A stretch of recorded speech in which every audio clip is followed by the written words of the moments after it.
Melihat dinamika yang terjadi di Provinsi Papua, sejak tahun 2020, kami sebagai aktivis dan juga sebagai tokoh muda Papua, kami juga turut serta mengawasi, melihat kinerja Majelis Rakyat Papua, baik melalui media maupun melalui teman-teman. Kami minta pendapat dari teman-teman di MRP.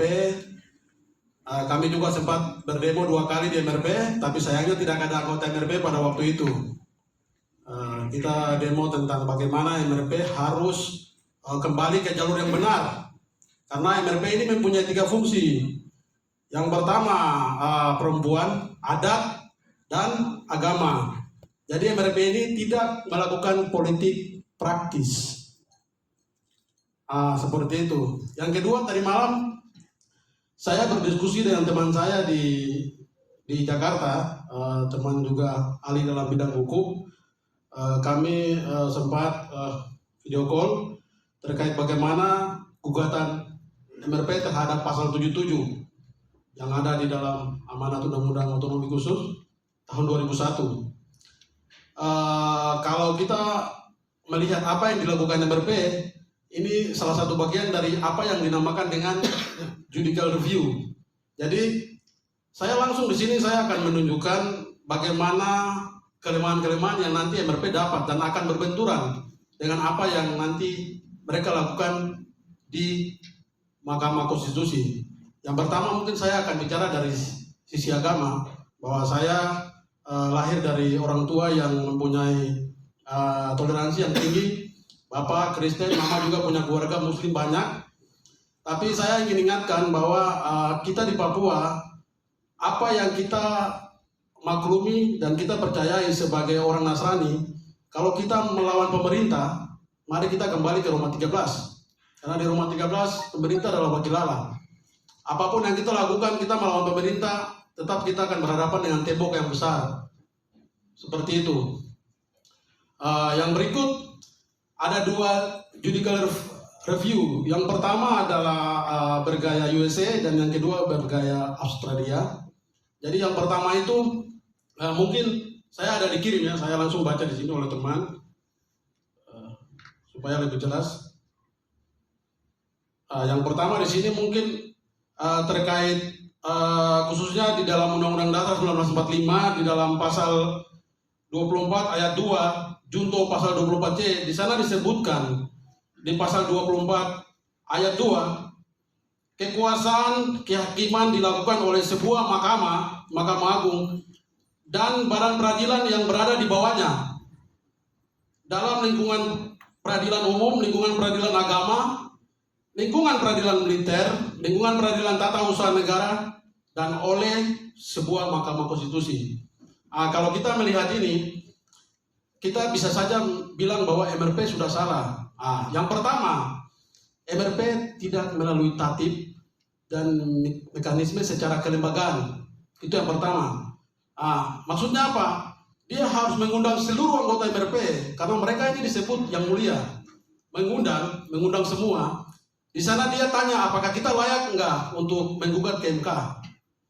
Tetapi dia juga harus mengundang seluruh Forkopimda, termasuk peradilan militer. Di sana ada peradilan militer TNI maupun Polri, mengundang seluruh peradilan yang ada di tanah Papua, termasuk tokoh-tokoh, sehingga di sana bisa mendapatkan suatu pembahasan yang bisa dibawa ke MK, apakah layak atau tidak.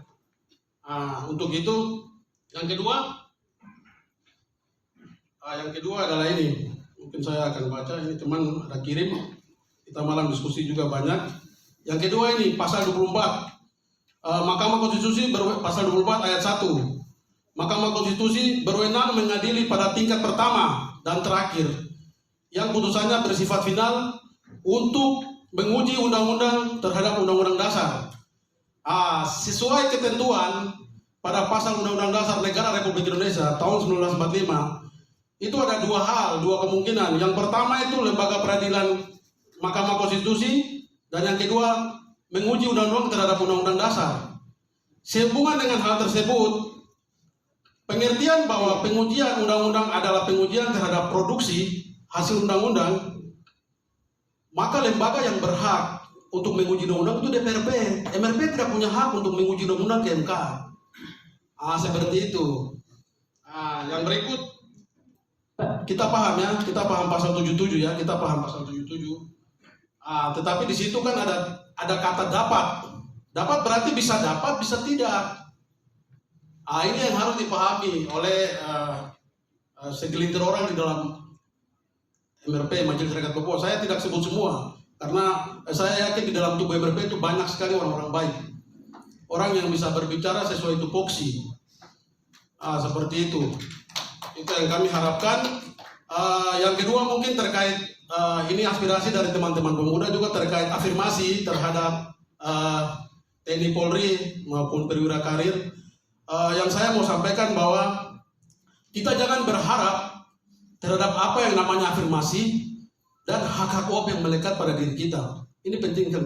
Tapi mari kita tunjukkan kualitas sebagai warga negara yang punya kemampuan. Karena kalau kita berharap otsus, coba kita naik kereta di Jawa pergi ke Singapura naik. Spesial itu hanya untuk orang cacat. Kita masih punya tangan, kita masih bisa kerja. Seperti itu.